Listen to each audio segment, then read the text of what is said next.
Bienvenue, merci beaucoup d'être là. Je m'appelle Carole Filler, j'ai le plaisir d'animer, d'être la tête de liste de ce joyeux projet de liste citoyenne qu'on a fait pour donner un nouvel élan à Versailles, proposer un nouvel élan à Versailles.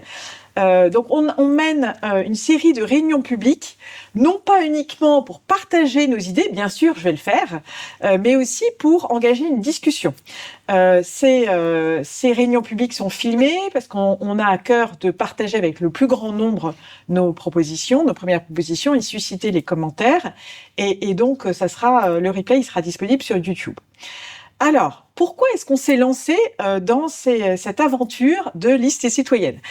D'une part, parce qu'on a une conviction très forte, c'est que la démocratie, elle se renforce d'autant plus que les citoyens s'emparent du sujet du débat public, et les élections municipales, localement, c'est le lieu idéal pour le faire.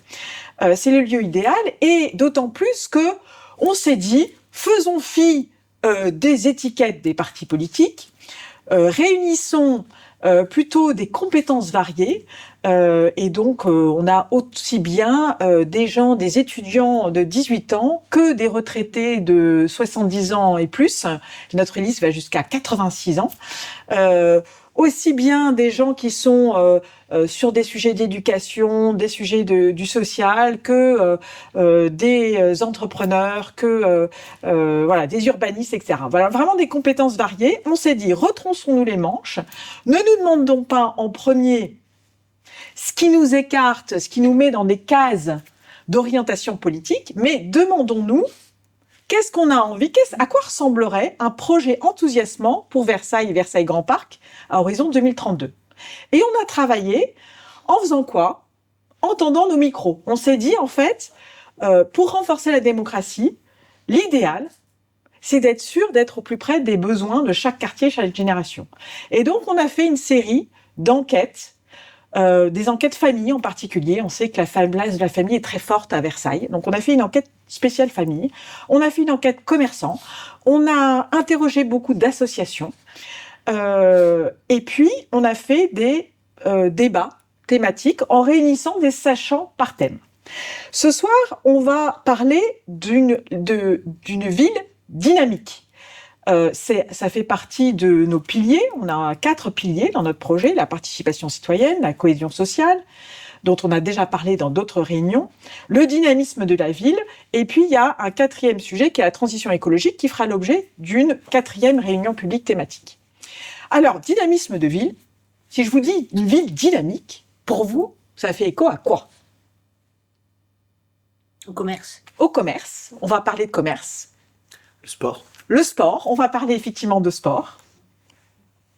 Les entreprises. Les entreprises, effectivement. Et là, pour le coup, on est sur un domaine qui est en lien avec la municipalité, mais aussi la communauté, Versailles Grand Parc, qui a dans ses prérogatives de faire vivre l'emploi et l'innovation. Et c'est les élections municipales, mais c'est aussi les élections communautaires.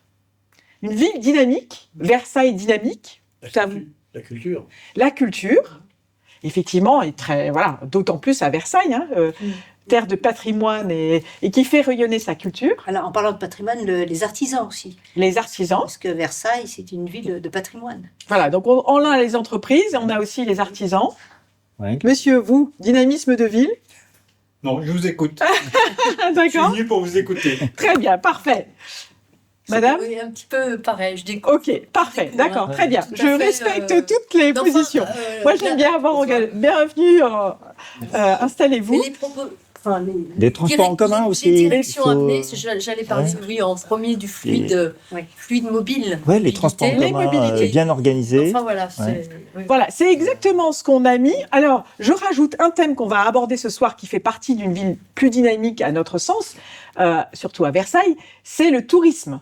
Le tourisme et l'ouverture à l'international, le lien avec d'autres cultures, d'autres pays. Voilà.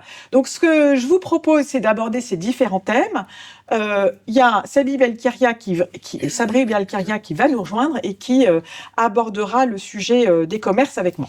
Alors, commençons par une ville dynamique au sens de culture et sport. Et nous, ce qu'on a envie de proposer, c'est des propositions concrètes pour faire en sorte que la culture et le sport soient encore plus accessibles à tous à Versailles. si je vous dis culture à Versailles, je suis sûre qu'il y a, au-delà du patrimoine, une manifestation qui vient dans la tête de tout le monde. Le mois Molière. Le mois Molière. Eh bien, le mois Molière, figurez-vous que quand on balade son micro dans certains quartiers, certains se sentent pas du tout inclus, se disent à Jussieu, en fait non, ça se passe à Versailles. Sous-entendu, ça se passe loin de nous. C'est pas quelque chose. Aller au théâtre avec des troupes très renommées, ça n'est pas quelque chose auquel on pense. Et en plus, on n'est pas très informé. Alors que moi, figurez-vous, de mon expérience personnelle, je fais partie d'une troupe de théâtre amateur. On joue au bateau. C'est dans le quartier de Jussieu. Et dans la salle, il y a personne du quartier par manque d'information. Donc en fait, culture et sport ouverts à tous, c'est ça. Nous, ce qu'on a mis dans nos propositions, c'est des choses très concrètes pour faire en sorte que dans tous les quartiers, dans toutes les générations, on se sente accueilli, invité à participer aux événements. Alors, culture, ça pourrait être très concrètement un mois. Vous connaissez Avignon. Oui. Avignon, il y a le on et il y a le off. Voilà. Et nous, on a envie de proposer un Molière off, co-construit avec les associations, et en faisant en sorte d'avoir des propositions dans chaque quartier, co-construit aussi avec les jeunes. On pense que les jeunes à Versailles, il y a des départs de jeunes actifs. On se dit qu'il faut co-construire des projets aussi avec les jeunes. Et donc, on pourrait imaginer une programmation de mois Molière off. La culture... donc ça, c'est aussi au travers de ce qu'on veut proposer, au-delà de cet événement un peu particulier, c'est la culture accessible à tous via les médiathèques.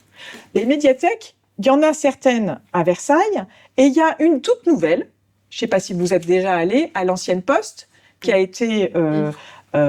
un très beau lieu, qui a dans ses premiers étages une partie exposition, et qui a au 3e étage une partie médiathèque, qui est le déménagement de ce qu'il y avait à l'heure Joyeuse.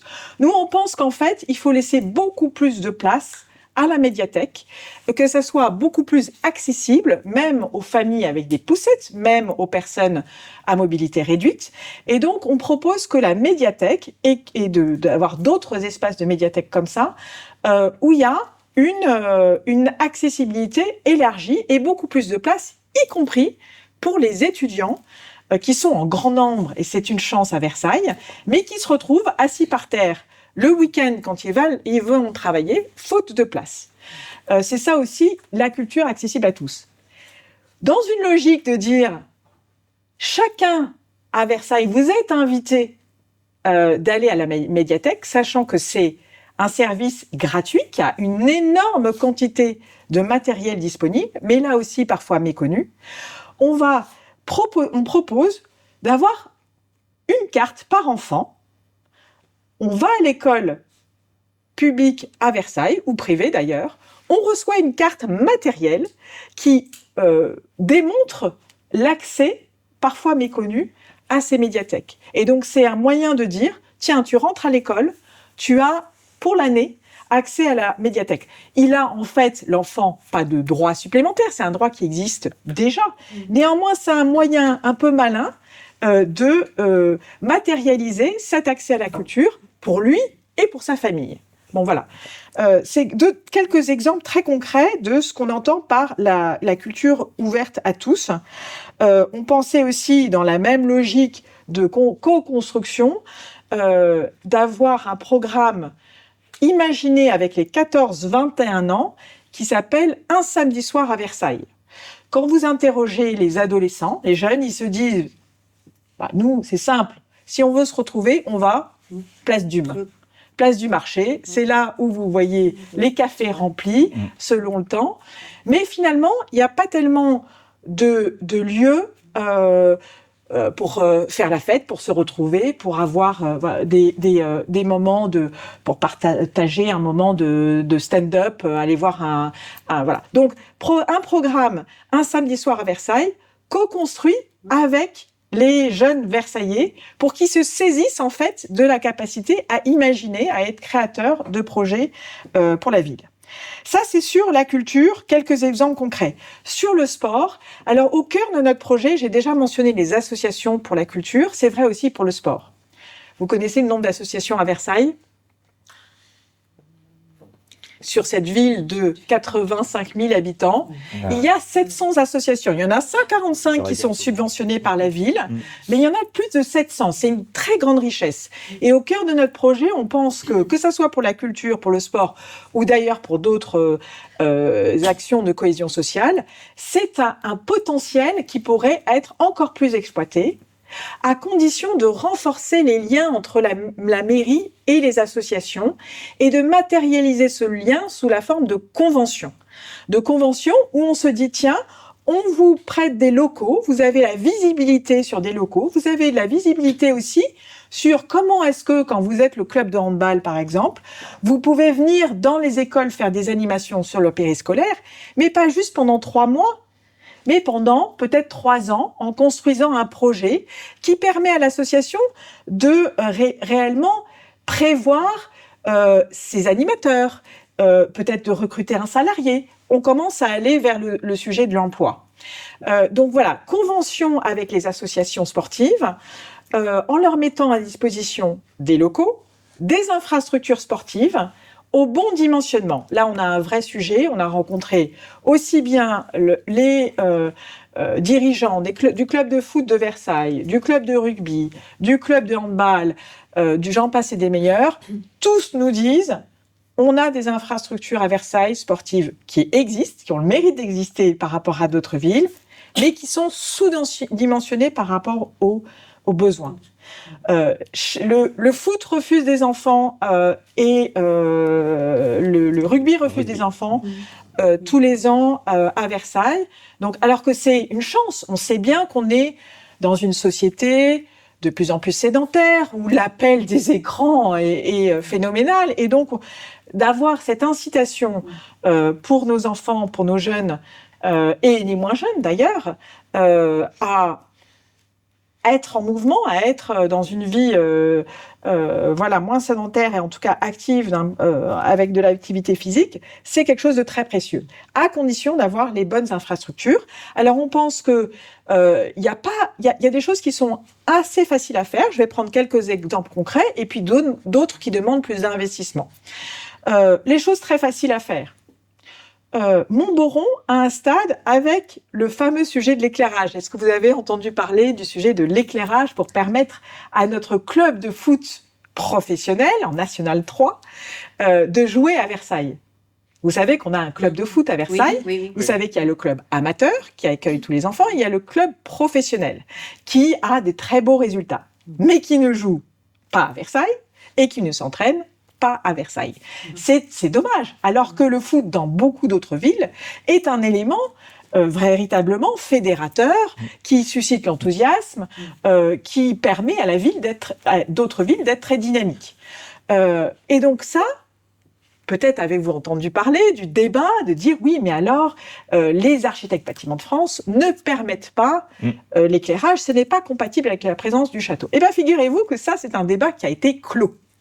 Qui a été résolu, parce qu'en fait, il y a eu des mesures qui ont été faites, pour la petite histoire, dans la chambre du roi, et ils se sont aperçus que les éclairages représentaient l'équivalent d'une boîte d'allumettes, un des 4 éclairages, et donc ça ne posait pas de problème. Il y a eu des budgets qui sont faits, etc. Et puis, certains riverains se sont dit, oui, mais alors s'il y a l'équipe de foot qui vient jouer, on n'aura plus de place de parking, peut-être qu'on aura des problèmes de trop de monde dans le quartier, etc. Et là, tout le projet s'est arrêté. Nous, on pense que c'est pas comme ça qu'il faut faire. On pense que c'est une richesse d'avoir un club de foot en National 3, que ça peut être un élément fédérateur et qu'il faut trouver des solutions. Il faut rassurer les riverains. Il faut organiser. Dieu sait qu'il y a beaucoup de villes en France qui savent le faire. Prenons les bonnes expériences de villes qui réussissent à organiser les parkings, à organiser la sécurité, de façon à avoir la joie qui va avec les événements sportifs, la fierté de la ville, sans en avoir les inconvénients, et en mettant les riverains et le club de foot en concertation pour arriver à trouver des solutions ensemble. C'est vraiment, vous voyez, la philosophie de notre projet, c'est ça. C'est d'être dans le concret, de partir du potentiel de la ville et de se mettre, d'animer la discussion entre les différents habitants, les différents acteurs de la ville, pour trouver l'intérêt général bien compris et des projets bien maîtrisés. Je parle du foot, je pourrais parler du rugby. Le rugby qui nous a dit on aimerait bien ouvrir plus de places pour les femmes. On sait qu'on a un sujet de féminisation du sport. C'est vrai aussi à l'UAV, l'Union athlétique de Versailles. C'est vrai au triathlon. On a encore une fois beaucoup de sports très très dynamiques à Versailles. Voilà, il faut leur donner l'occasion d'élargir les infrastructures. Bonne nouvelle. On construit un nouveau quartier à Galy. On va construire un nouveau quartier à Satory. À date, à ma connaissance, pas de nouvelle infrastructure sportive. Donc ça, c'est quelque chose de très concret. On pense qu'au contraire, il faut construire, dimensionner les infrastructures sportives dans ces nouveaux quartiers en lien avec les associations, là encore, pour se dire, OK, combien vous refusez d'enfants? Qu'est-ce qu'on veut ouvrir comme nouvelle section pour les seniors, pour les femmes et avoir des actions au bon dimensionnement. Le dernier point pour rendre le sport et la culture à tous, c'est le transport, la mobilité. Là aussi, exemple très concret, Montboron, la piscine, Satory, la piscine. Il n'y a pas grand monde qui sait qu'il y a une piscine à Satory. Il faut faire en sorte d'avoir les transports en commun faciles. Des familles nous ont dit, moi j'ai peur que mon gamin de 10 ans, le soir à 18h en hiver quand il fait nuit, rentre de Montboron tout seul, avec des rues qui ne sont pas très éclairées en plus. Donc voilà, des choses très pratiques. Organiser les mobilités, que ce soit le transport en commun ou les mobilités douces, avec le bon éclairage et avec une circulation qui est rendue apaisée mais sûre. Voilà quelques exemples. Vous voyez la philosophie d'une ville qui est dynamique, avec tout le sport ou la culture qui sont accessibles à tous. J'ai pas mentionné du sport dans la ville. Il y a quand même dans les équipements sportifs, si vous vous baladez de temps en temps à côté du stade de Montboron, vous voyez ce magnifique espace. Vous l'avez vu des heures et des heures avec personne. Oui. Il y a un sujet d'ouvrir plus largement les heures où les stades sont disponibles et de construire d'autres city-stades, donc les baskets 3-3, etc. Par exemple, l'avenue de Paris, qui est une espèce d'autoroute 2x4 voies, là, il y aurait moyen, alors je dis pas près du château, mais un peu plus loin, d'avoir des espaces pour construire des nouveaux city-stades. Voilà, au-delà d'Olympiades interquartiers qui pourraient être aussi des événements fédérateurs. J'ai déjà parlé dans une autre réunion publique au moment de la cohésion sociale, mais je le redis. On pense que de la même façon qu'on a cette emblématique mois Molière au mois de juin, on pourrait avoir au mois d'octobre, en automne, il ne se passe pas grand-chose, au mois d'octobre, un mois sport, santé, prévention, avec justement des événements à travers la ville. Je ne vais pas m'étendre sur le sujet, j'en ai déjà parlé, mais des événements, que ce soit des tournois de foot interquartiers ou que ce soit des animations faites avec l'équipe de triathlon de Versailles, qui mettent en avant nos champions, parce qu'on a des champions à Versailles, et puis qui mettent en avant nos associations. Vous savez qu'on a des internationaux de rugby qui ont été entre guillemets élevé, j'allais pas dire, c'est pas élevé, mais formé plutôt par le club de rugby, Léo Barré, qui est un international de rugby. On a Édouard Michu, qui est un international de football, qui a été au rugby club de Versailles. Victor Wembanyama, qui a joué aussi à Versailles Grand Parc. Voilà, donc mettons à l'honneur ces pépinières de talents et de sportifs de haut niveau qu'on a avec ça. Voilà. Dans ces réunions, donc certes, je partage des idées, mais je suis preneuse aussi de vos retours. C'est l'idée. Donc, ville dynamique, parce que on a rendu le sport et la culture accessible à tous. Je me suis pas appesantie, mais accessible à tous, c'est bien entendu aussi à ceux qui sont en situation de handicap. Est-ce que vous avez des commentaires, des remarques, des idées? Voilà, sinon je continue. J'en avais une au sujet du stade de foot. Oui. Donc vous avez dit qu'il faut prendre exemple sur les autres villes. Oui. Je ne pense pas qu'il y ait d'autres villes qui aient réellement un stade de foot en plein centre-ville. Est-ce ce que l'on peut dire par expérience, hein, c'est que ce stade de foot, c'est à chaque fois qu'il y a un événement sportif et que le stade est plein à craquer, c'est de la circulation qui est ingérable dans le quartier. Et donc, si on veut développer ce stade de foot pour une équipe de National 3, ça veut dire qu'à chaque jour de match, la circulation sera impossible dans le quartier. Et d'où l'intérêt quand même d'avoir un stade à proximité des entrées-sorties d'autoroute ou en bord de ville. Alors effectivement, c'est un sujet à regarder de très près, à organiser. Alors moi, ma fille habite à Marseille, elle me dit... la ville entière s'arrête et effectivement le stade de Marseille est en centre-ville. Il est quand même sur un grand boulevard un peu à l'extérieur. Voilà, il est un peu à l'extérieur. Là, c'est vraiment le centre-ville. Hein. Oui, mais il est quand même. il n'est pas dans le centre-ville. Oui, il est en bordure. Voilà. Enfin, en tout cas, moi, ma fille habite près du stade, donc pour elle, c'est le centre-ville. Hein. Mais donc, elle me dit, effectivement, la circulation s'arrête un peu, etc. Mais c'est en même temps une grande source de joie. Donc, un événement festif, fédérateur, voilà. Alors certes, il faut l'organiser. Je dis pas que c'est sans sujet à regarder de près, et je vais pas claquer des doigts et dire ça sera. Mais je pense que ça s'étudie, ça s'organise après voilà. Et on a. Ça peut être un choix de vouloir bloquer la circulation dans Versailles chaque jour de match, oui. Voilà, c'est une fois par semaine, toutes les 2 semaines. Toutes les 2 semaines. C'est ça. On peut transposer la situation, par exemple, pour la fête de la musique le 21 juin. Donc, c'est une fois dans l'année. Oui, c'est une fois dans l'année. Voilà. Il y a énormément de monde qui se retrouve pour le 21 juin, la fête de la musique. Et donc, la circulation dans Versailles n'est pas saturée. Les gens arrivent à s'organiser par les moyens de transport. Et donc, il faudrait peut-être transposer cette voilà. situation. Je pense que ça s'organise et que c'est un vrai problème. Et qui se planifie, qui s'organise. Peut-être un référendum. Mais en tout cas, qui vaut le coup d'être regardé de près, je pense, plus que juste se dire en fait, c'est trop compliqué, donc n'essayons même pas. Voilà, c'est ça mon point. Il paraît que le PSG cherche un nouveau stade. On pourrait peut-être voir avec eux. Non, voilà. Plus sérieusement, oui. Et puis, il y a Satori. Il y a aussi le moyen de regarder ce qui peut être fait à Satori.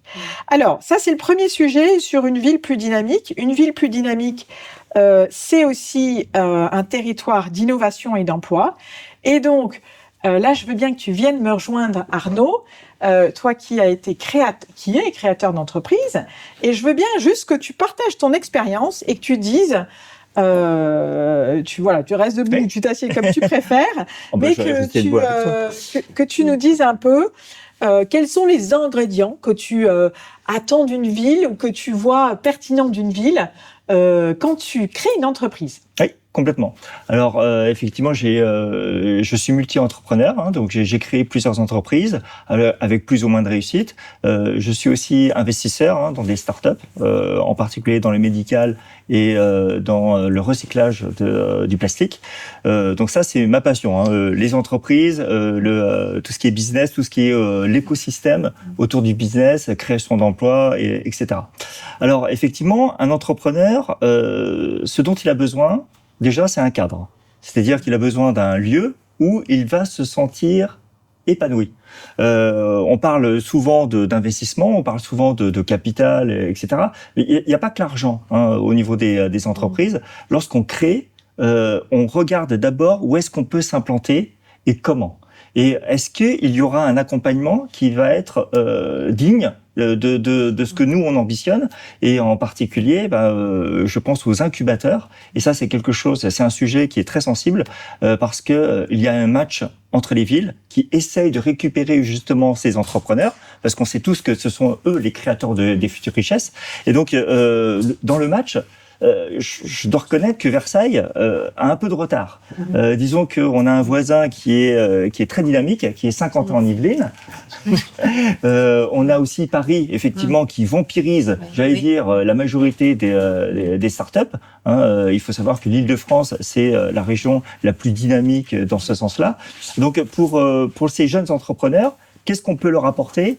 Eh bien, effectivement, il y a la première brique de réponse, c'est la maison des entreprises. qui est avec un loyer modéré, on peut accueillir, donner des bureaux, mais lorsque ce sont des entreprises qui ont besoin de stock, la maison des entreprises est complètement inadaptée. On a besoin de parking, on a besoin d'accès justement à des voies rapides. C'est ce qu'on évoquait effectivement exactement pour le stade. Donc ça, c'est quelque chose effectivement à réfléchir à l'échelle de Versailles Grand Parc et de Versailles en soi, parce que c'est un sujet qui devient vite sur la table lorsqu'un entrepreneur il voit qu'il commence à s'agrandir. Où est-ce que je peux m'installer, où est-ce que je serai bien accueilli.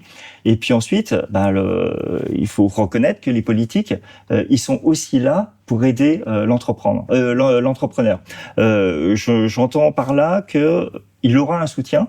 Ça peut être aussi des commandes publiques, ça peut être justement des environnements, les mises en relation, donc tous les partages de réseau. Et ça, c'est quelque chose sur lequel Versailles cherche à se faire une place, mais il faudrait aller encore plus loin avec tous les efforts, tous les acteurs. Je pense à la CCI, je pense aux associations qui aident les entreprises. Il y en a une qui est formidable, qui s'appelle l'AFAS, par exemple, à Versailles. Il y a Suzanne Michaud, il y a le réseau Entreprendre Yvelines, qui est super dynamique, mais encore faut-il passer la barrière, parce que je peux vous dire que ils prennent pas tous les entrepreneurs. Donc c'est ça que les entreprises ont besoin, c'est-à-dire vraiment le soutien de l'élu principal de leur ville et qui va les accompagner tout le long de la vie de l'entreprise.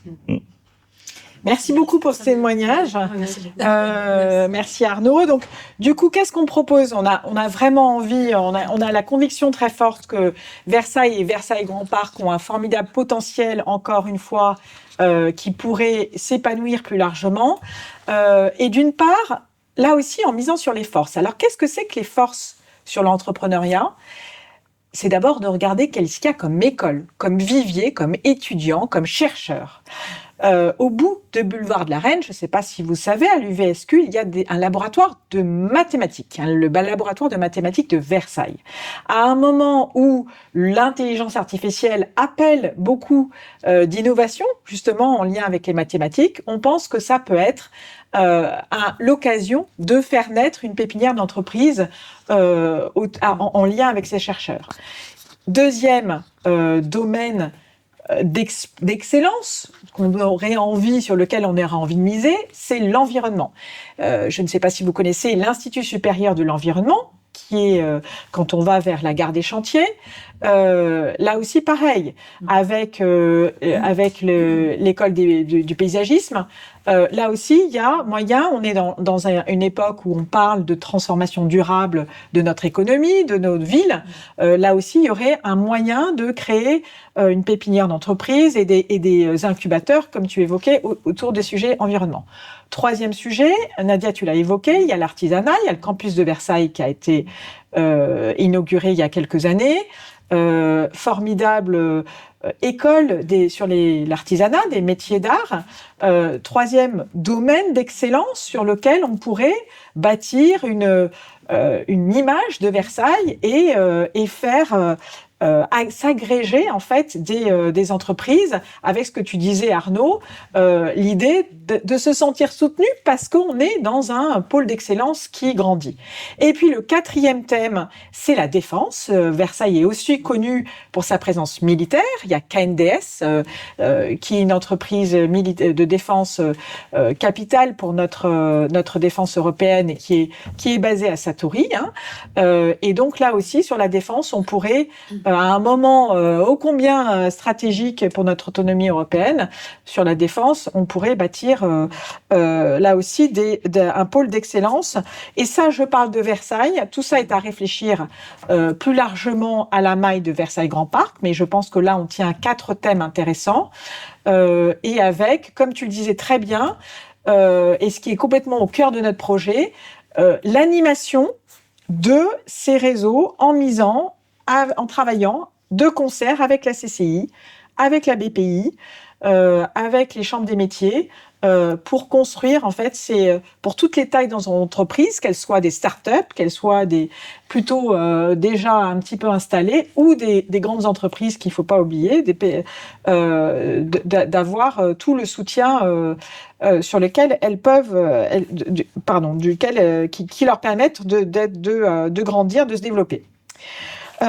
Les entreprises, c'est aussi l'aspect recrutement, l'aspect faire naître des vocations qui comptent. Et là, il y a une chose, moi je suis chef d'entreprise aussi, mais je suis mère de 4 enfants et j'ai été très impliquée dans les associations de parents d'élèves.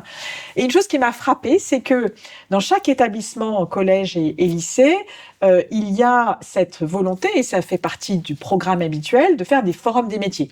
Peut-être ça vous parle. Peut-être en tant que parent, vous avez animé des stands pour les enfants qui découvrent des métiers. En fait, les établissements organisent chacun, avec les bonnes volontés des parents, et c'est très bien, ces forums des métiers en essayant, tant bien que mal, d'avoir une représentation d'un maximum de métiers.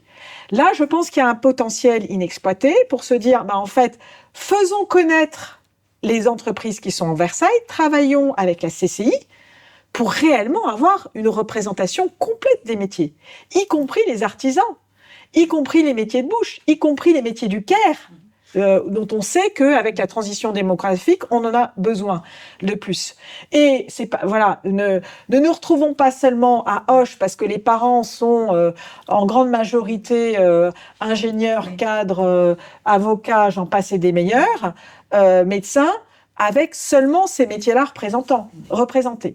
Au contraire, aidons les établissements scolaires. La ville peut organiser, peut animer, mettre un programme sur pied pour que le forum des métiers qui se passe dans chaque établissement, en fait, soit renforcé en termes de personnes qui viennent présenter les métiers. Voilà quelques idées pour faire en sorte que Versailles et Versailles Grand Parc soient un territoire d'innovation. Pépinière d'entreprise et pôle d'excellence, forum des métiers. Et le troisième point que je voulais mentionner, c'est l'aspect formation, avec, à notre sens, un programme intelligence artificielle et numérique responsable au service de tous. Là, en fait, il y a un sujet, ce qui est que tant les services techniques que les entreprises, que les uns et les autres dans notre vie quotidienne, on a à la fois la possibilité de se saisir de ces outils nouveaux d'intelligence artificielle, mais en y mettant des garde-fous et en étant conscient de l'impact qu'on peut avoir avec ces myriades de données et de serveurs qui se développent. Donc là, les formations, des hackathons, de la médiation dans les maisons de quartier demandent, à mon avis, à être organisées avec un réel programme pensé de A à Z et pour toutes les générations.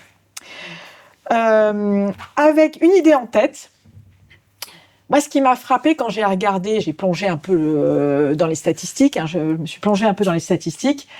À votre avis, est-ce que Versailles augmente ? Alors, au niveau de la population française, on est plutôt encore en augmentation de population. Est-ce que vous pensez que c'est le cas à Versailles ? Non, c'est moins de 5 000 sur 20 ans. Voilà. Donc, on a perdu 5 000 habitants en 20 ans. C'est pas non plus l'hémorragie incroyable, mais quand même. Moi, ça fait 20 ans que j'habite à Versailles. On est passé de 90 000 à 85 000 habitants, et avec un départ de jeunes actifs. Et c'est ça, en fait, l'enjeu, je pense, c'est que d'arriver à trouver que Versailles Grand Parc, faire en sorte que ça soit une ville et un territoire tellement dynamique, que ça soit en termes d'événements culturels, sportifs, que ça soit en termes d'emploi, de logement, on en a parlé la dernière fois, et puis de la vie du quotidien, que ça donne envie à tout le monde de respect, y compris aux jeunes actifs. Le troisième sujet alors, est-ce qu'il y a des commentaires sur ces sujets, innovation, emploi, des questions ? Non ? Alors ? Moi, j'ai une question. On parlait tout à l'heure des tailles critiques pour les entreprises. Jussieu, les ambulances Jussieu ont quitté et sont allées s'installer au Chesnay. Alors, pourquoi est-ce qu'elles ont quitté ? Parce qu'elles étaient dans des locaux qui étaient en tout cas pas très modernes, stocker les ambulances dans des garages à côté, etc. Il y avait aussi une nuisance pour les riverains. Oui. On est dans le quartier des Prés. Et donc, tout ça, ça fait que ils sont partis, ils se sont installés au Chesnay. L'éclat de verre était place du marché. Ils sont partis s'installer au Chesnay. C'est plus facile de se garer, d'avoir l'accès, de porter des choses lourdes, etc. Alors que place du marché, il faut aller se garer au sous-sol ou se mettre avec les warnings, rentrer. Enfin, c'était beaucoup plus compliqué. Donc, on a cette problématique de la typologie de la ville qui fait que ces entreprises-là qui veulent grandir, elles ne peuvent pas envisager de rester à Versailles. Et on a la concurrence aussi du plateau en allant vers Trappes, Montigny, Voisins, etc., où là, il y a vraiment tout ce qu'il faut pour mettre des entreprises à taille plus importante, etc. Donc c'est vrai qu'il faut vraiment trouver la recette pour avoir des entreprises de taille moyenne qui sont plutôt dans la valeur ajoutée de la haute technologie, etc., plutôt que d'avoir des entreprises qui ont du stock, qui ont besoin de stocker de la marchandise, qui ont besoin d'avoir des livreurs qui passent du magasinage, etc. Il faut vraiment le voir comme ça, je pense. Non, mais je pense, Fabrice, c'est un très bon point. Ça revient à mon sujet d'avoir une vision. Je pense qu'il faut bâtir une vision, de dire quels sont les pôles d'excellence qu'on veut développer, parce qu'il y a du potentiel qui existe déjà et qui peut servir ces pôles d'excellence, et parce que c'est compatible avec les contraintes de Versailles. Et donc je pense que les 4 pôles d'excellence que j'ai cités, que ça soit les mathématiques, le numérique, l'intelligence artificielle, que ça soit l'artisanat, que ça soit l'environnement et que ça soit la défense, ce sont des pôles d'excellence qui pourraient trouver leur place dans l'environnement de Versailles. Sabri, est-ce que tu veux bien me rejoindre? On va parler commerce. Oui. Parce que, évidemment, une ville dynamique, c'est une ville qui a des commerces de proximité qui sont vivants et qui sont en bonne santé aujourd'hui et pour demain. Alors, est-ce que tu veux bien un peu nous dresser un peu le tableau des enjeux et de nos propositions sur les commerces? Alors oui, pour les commerces, en l'occurrence, il y a 2 catégories. Il y a ceux qui sont déjà installés et ceux qui ont envie de s'installer. Alors pour ceux qui sont déjà installés, sur les précédents mandats de la municipalité actuelle, on leur a fait des places de stationnement de 15 minutes qui permettent d'avoir une fluidification du trafic et puis que quelqu'un puisse s'arrêter, faire sa course et repartir. Donc ça, c'était un bon point. Et il faut agrandir ce champ-là, c'est-à-dire il faut mettre des parkings de courte durée partout où il y a des commerces. Ça va vraiment faire plaisir aux commerçants. Deuxièmement, il faut qu'il y ait des emplacements de livraison qui leur permettent d'avoir justement le déballage des marchandises, etc., qui ne soient pas trop distants. Donc il y a 2-3 cas de figure. Je vois surtout la rue Carnot, la rue de la Paroisse. Ce sont les 2 où il y a vraiment eu cet effort, le revêtement a été refait, etc. C'est bien pensé et je pense qu'il faut agrandir ça à toutes les zones de Versailles où il y a des commerces. Deuxième point, qui est le point, à mon avis, le plus important, c'est qu'est-ce qui fait qu'un commerçant aujourd'hui va vouloir s'installer à Versailles? Pourquoi pas par l'I2? Par l'I2, les gens viennent se garer, ils vont y passer la journée, ils peuvent déjeuner sur place, et c'est vraiment le mall à la Dubaï. C'est-à-dire concrètement, on peut y passer la journée, on peut aller au cinéma, on peut aller manger au restaurant, etc., sans avoir à se dire à ma voiture ou voilà. Donc, mais d'un autre côté, les loyers à Paris-2 sont extrêmement onéreux. C'est-à-dire qu'il faut vraiment avoir du volume de vente pour pouvoir exister et surtout survivre. Donc, un commerçant qui veut monter son commerce, qu'est-ce qui pourrait l'attirer dans Versailles? Un loyer modéré, une accessibilité, parce qu'une marche, c'est 10% de chiffre d'affaires en moins, 2 marches, c'est 20%, etc. Plus de poussettes, personnes handicapées, ça passe pas. Donc il faut aussi... Alors ça pose le problème de... Tout est classé. La moindre marche, elle est classée. On ne peut pas toucher. Ça, il va falloir revisiter ce point-là, parce qu'on ne me dira pas quand même qu'une marche qui a un bec comme ça et qui empêche une chaise roulante ou une poussette de passer, elle a vraiment une valeur historique au-delà du nécessaire. Donc il faudrait vraiment revoir et repenser, parce que je vous rappelle que la ville, c'est elle qui décide en dernier ressort. L'architecte des bâtiments de France, il va dire oui, moi je veux que ceci, cela, mais si la ville dit non, elle va pouvoir dire non et elle va pouvoir autoriser. Donc ça, c'est un point important, parce que c'est un frein pour l'installation de certains commerçants. Donc, accessibilité, possibilité de livraison, parking rapide et fluide. Et puis, ça, c'est pour les gens qui sont à l'extérieur de Versailles, à Buc, au Chesnay, etc., qui ont besoin de venir en voiture. Mais les Versaillais, de plus en plus, maintenant, ils circulent à pied, en vélo et en bus. Voilà. Donc, ils ont pris le coup de faire ça. Premièrement, parce que même au mois d'août, le centre-ville est verbalisable si vous vous garez. Et secondo, c'est que ça a un certain coût. Donc, ils sont à proximité, ils peuvent transporter leurs marchandises, les achats qu'ils ont faits, etc. Donc, il y a ces deux points-là. Il y a des choses à parfaire en prenant l'exemple des 2 rues que je vous ai citées, rue Carnot et rue de la Paroisse, et le faire partout. Et pour les nouveaux, il faut aussi communiquer, parce qu'un commerçant qui veut s'installer, il fait une étude de marché. Alors tout le monde est en train de râler en disant « oui, il y a 6 chocolatiers rue de la Paroisse ». Pourquoi ils se sont installés là ? Je vais vous faire rire. C'est parce que quand les gens sortent de la messe, après qu'on leur a fait le sermon, ils se disent « il faut que je compense ».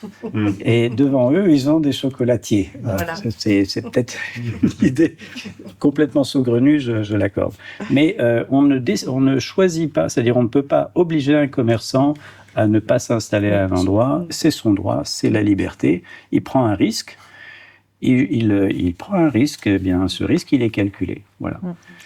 Voilà. Et alors, sur ce sujet, merci beaucoup Sabri. Donc justement, sur ce sujet, une proposition très concrète complémentaire, c'est un nouveau commerce quand il veut s'installer. Effectivement, il fait des études de marché. Nous, ce qu'on propose, c'est d'avoir un observatoire des commerces pour leur mettre à disposition des données et les inciter. Bien sûr qu'on ne peut pas obliger, mais on peut inciter et on peut aller chercher. Ce qui me frappe, c'est que Versailles, c'est la rue de la Paroisse, mais c'est aussi d'autres quartiers, tant à Porchefontaine, sur le marché de Porchefontaine. On m'a dit, moi, il y a 10 ans, j'avais plus de commerce autour de moi. À Jussieu, on m'a dit, il n'y a plus de bouchers, il n'y a plus de poissonniers, il y en avait avant. Il y a une fragilisation des commerces, c'est vrai dans beaucoup de villes en France, parce que les achats en ligne, parce que on a d'autres habitudes de consommation. Mais il y a quelque chose à réinventer. Et je pense que l'Observatoire du commerce, en mettant à disposition des données, en incitant, en montrant à quel point dans tel quartier il y aurait tel potentiel, et en utilisant aussi des nouveaux types de commerce, des épiceries solidaires, des ressourceries, des commerces qui sont des tiers-lieux et qui sont mixés avec différents types de services. Voilà, je pense qu'il y a là aussi une vision à imaginer. On est dans un moment de bascule sur les sujets de commerce à l'échelle du pays et plus largement. Et je pense que ça vaut le coup d'avoir une action de la municipalité résolue pour faire en sorte que nos centres-villes, parce qu'en fait, il n'y a pas un centre-ville à Versailles, il y a plusieurs quartiers, soient vivants et que ça soit agréable de se balader avec des commerçants qui se portent bien. Bon, voilà.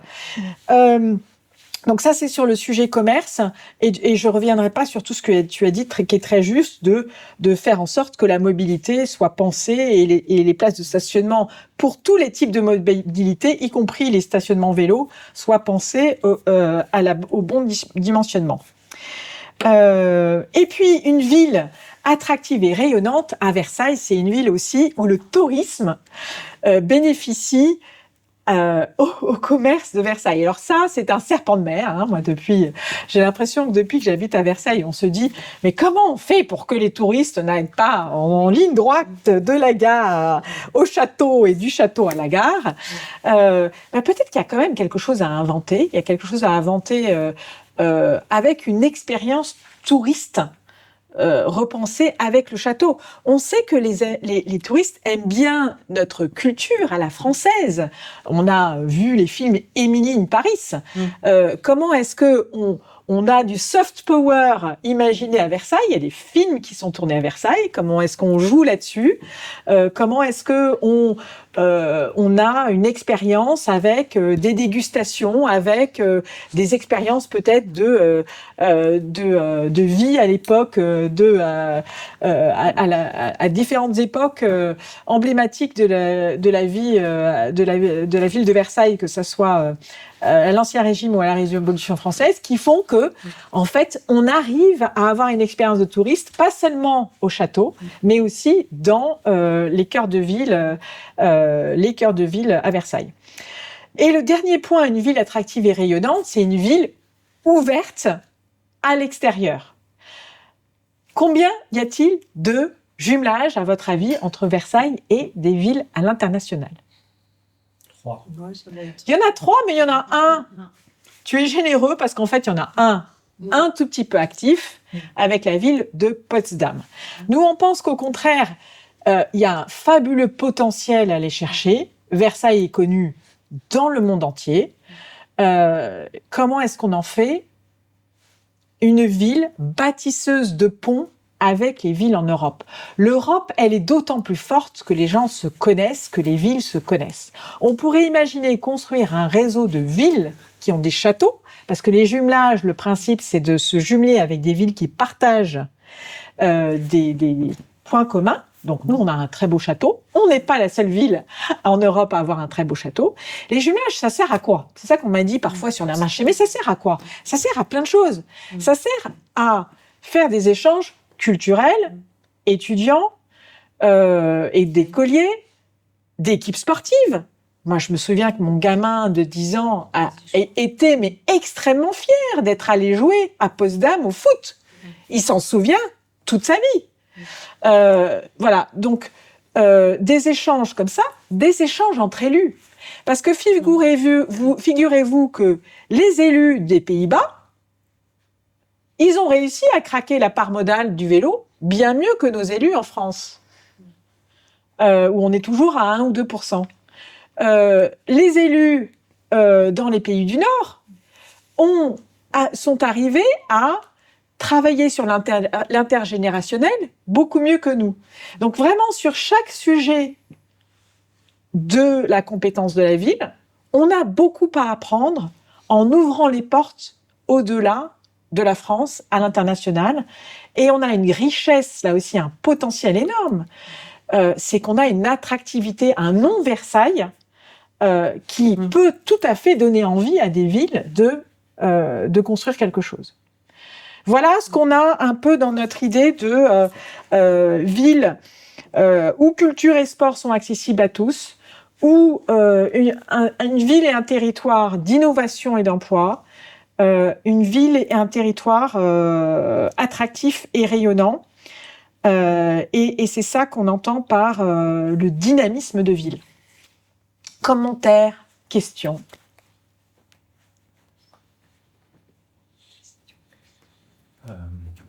Non? Alors, je peux revenir sur le foot parce que j'en discute quand même beaucoup autour de moi. Et tous ceux qui m'ont dit que c'était le château qui avait bloqué le club de foot à Montbron, alors là, ils sont convaincus quand je dis vous êtes sûr? Ils disent, si, c'est le château qui a bloqué. Eh ben oui, c'est une. Et j'ai l'information de première main parce que moi, dans notre projet, encore une fois, ce qu'on s'est attaché à faire, c'est à rencontrer. Et c'est ça qui est enthousiasmant quand on fait une campagne municipale. Enfin, personnellement, c'est ça qui me fait me lever tous les matins avec plaisir dans cette campagne, c'est d'aller à la rencontre. Et d'aller à la rencontre, et j'ai passé 1 heure et demie absolument passionnante avec Daniel et Jordi, entraîneur de foot et ancien président, vice-président du club de foot, et donc qui m'a raconté précisément ce qui se passe. Donc en fait, il y a eu même des études du budget, il y a eu tous les obstacles levés les uns après les autres, et à un moment, le projet s'est grippé, parce qu'effectivement, je comprends très bien les riverains qui sont inquiets, mais voilà, gardons la boussole de l'intérêt général, résolvons les problèmes sans les mettre sous le tapis, mais sans non plus les fuir complètement. Voilà. Donc ça n'est pas le château qui bloque l'utilisation. Hein, c'est les riverains. non, c'est pas les riverains, c'est la volonté de la municipalité de dire stop, on ne regarde plus. C'est ça qui bloque. Sur le tourisme, et je le remettrai en parallèle avec le commerce. Oui. C'est que certaines villes ont fait l'expérience du tourisme de masse, en fait, le fait de faire revenir dans leur ville un certain nombre de touristes, et notamment d'avoir des populations qui augmentent au moment de l'été et du printemps, et de voir qu'apparaissait une nouvelle forme de commerce, avec des baraques à frites, etc. Ouais. Et donc qui deviennent des nuisances pour les riverains. Ouais. Voilà. Et j'ai quelques villes, notamment Étretat, qui est le cas, où aujourd'hui ils sont en train de revenir là-dessus, et à mettre des parkings à l'extérieur, et à essayer de drainer, de limiter la population dans la ville pour éviter justement de faire partir et changer le cadre des commerces et notamment la nature des commerces. Intéressant. Je pense qu'aujourd'hui à Versailles, on en est très loin parce que c'est plutôt du tourisme à la journée. Et je pense que même si on allait chercher une expérience touristique un peu élargie dans la ville, comme je l'imaginais tout à l'heure, comme je le dessinais à grands traits, on serait pas sur ce volet-là. Néanmoins, ça me fait penser à un sujet qui est aussi un autre serpent de mer de la vie versaillaise, qui est le parking de la place d'Armes. Alors là, moi aussi, moi je pense que il ne faut pas se résoudre. Je sais que ça dépend du château. Je sais que les discussions entre la municipalité et le château sont toujours très houleuses, mais néanmoins, ça ne veut pas dire qu'il ne faut pas essayer. Tu parlais, Sabri, des architectes bâtiments de France. Parfois, quand les architectes bâtiments de France bloquent des aménagements intérieurs pour lutter contre le changement climatique, parce qu'il faut mettre de la protection contre un Velux qui mais ça commande très bien de ces horribles bus devant la statue de Louis XIV. Je pense qu'il y a quelque chose qui ne fonctionne pas. Et donc moi, j'aurais envie d'engager la discussion. Je ne sais pas si ça va résoudre tous les problèmes, mais en tout cas d'engager la discussion en se disant comment est-ce qu'on peut s'inspirer du Mont-Saint-Michel, qui a si bien... Moi, quand j'étais enfant, j'allais au Mont-Saint-Michel, je ne sais pas si c'était votre cas, sans doute pas vous qui êtes plus jeune que moi, mais moi, il y avait d'immondes parkings à voitures et à bus qui dénaturaient complètement le site. Ça n'existe plus. Les bus sont éloignés, il y a tout un parcours qui est prévu avec des navettes en bois qui se fondent complètement dans le paysage. Je ne sais pas si c'est ça qu'il faut faire, je ne sais pas si c'est des déposes de bus qui vont se garer après plus loin à Satori ou ailleurs, je ne sais pas. Mais en tout cas, il y a quelque chose à imaginer et moi, je ne me résous pas à fait de dire que oui, une fois pour toutes, le château est enlaidi et notre ville avec cette place d'Armes couverte de bus et de voitures. De bus diesel. De bus diesel qui, en plus, polluent et en particulier l'été. Voilà, bon. Il y a eu l'expérience des JO 2024. Oui. Où donc, il y avait des bus qui étaient en stand-by devant la gare Rive Droite et la gare des Chantiers, me semble-t-il, et qui faisaient des navettes pour emmener les spectateurs jusque dans le parc. Donc, comme quoi, c'est jouable. Ouais. Mais l'histoire de la place d'Armes, il faut savoir que le parking était administré en paritaire ville et château. et que ça a été le fait du roi que 31 décembre 2022, je crois, eh bien, le château a dit, à partir du 1er janvier, c'est terminé, toutes les recettes, c'est pour nous. Et ça a fait un trou de 3 millions d'euros. Ouais, 3 millions d'euros. Pour la ville. 3 millions d'euros perdus pour la ville. Le maire n'a rien pu faire. Ouais. Au conseil d'administration du château, il y a 13 administrateurs avec un seul représentant de la ville. Tous les autres, on tient pas. En revanche, moi, ça m'avait fait quand même un petit peu bondir ça, parce que l'Office du tourisme, c'est ni plus ni moins qu'un guichet avancé du château. Il ne fait que ça. Salle du jeu de paume, château, salle du jeu de paume, château, etc. Et j'aurais été le maire à cette époque-là, j'aurais dit, vous souhaitez donc récupérer la totalité du parking de la place d'Armes. Eh bien, moi, je vais mettre un arrêté municipal pourquoi j'interdis le passage de bus. Point barre. Et du coup, après, on rediscute. Voilà. Il faut établir un rapport de force, effectivement, et avoir... discuter, et ils auraient accepté. Bien sûr. Mais il ne faut pas effaroucher la princesse. Et je suis désolé, mais il y a de temps en temps... Ou le roi, voilà. Ni la princesse, ni le roi. Voilà.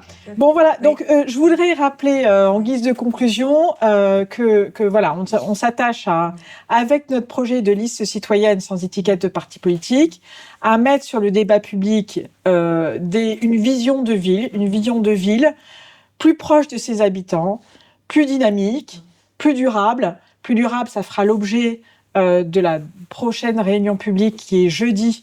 Je ne me souviens plus du lieu, mais en tout cas, c'est sur nos réseaux. Et puis que en transverse, il y a ce sujet de participation citoyenne qui est au cœur de notre projet. Peut-être Jean-Baptiste, est-ce que tu veux conclure, toi, en rappelant un peu les prochaines étapes et la façon dont nous allons continuer à construire notre projet? Oui. Merci en tout cas d'avoir écouté Carole. Donc là, c'était la 3e réunion publique, d'accord, que Carole a présentée. Après, la semaine dernière, on a parlé de participation citoyenne et puis de cohésion sociale. Si ça vous intéresse, toutes les réunions publiques sont en replay, donc n'hésitez pas à les regarder. Et donc là, on a traité dynamisme de ville.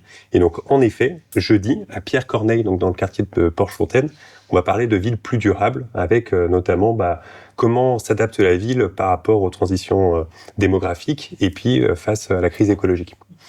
Voilà. Ensuite, pour expliquer un tout petit peu la démarche, c'est-à-dire que notre manière de faire campagne, là aussi, elle est assez différente d'une campagne classique, puisque la partie de programme qu'on est en train de vous présenter, en réalité, c'est le fruit de mois et de mois de débats citoyens qui ont été organisés dans toute la ville, où on ne s'est pas réunis à 3-4 autour d'un bureau, encore moins avec un parti politique derrière qui nous dit quoi faire, mais au contraire, on est allé vers les gens, on a rencontré, on a fait débattre, on a rencontré les associations pour comprendre quelles étaient les problématiques et quelles pouvaient être les solutions apportées.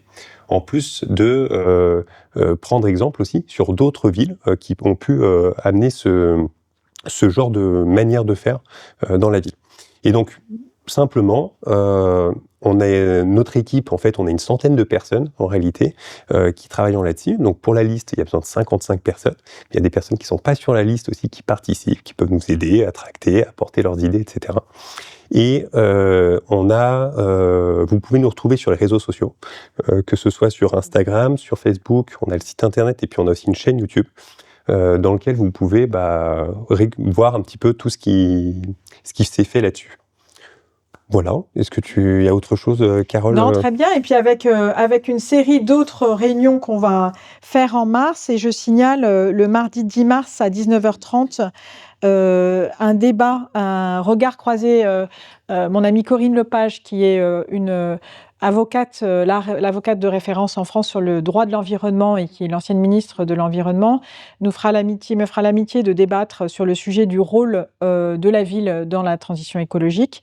Et donc ça sera à l'école élémentaire Carnot. Voilà. Merci beaucoup Jean-Baptiste. Merci beaucoup à vous d'être venu ce soir.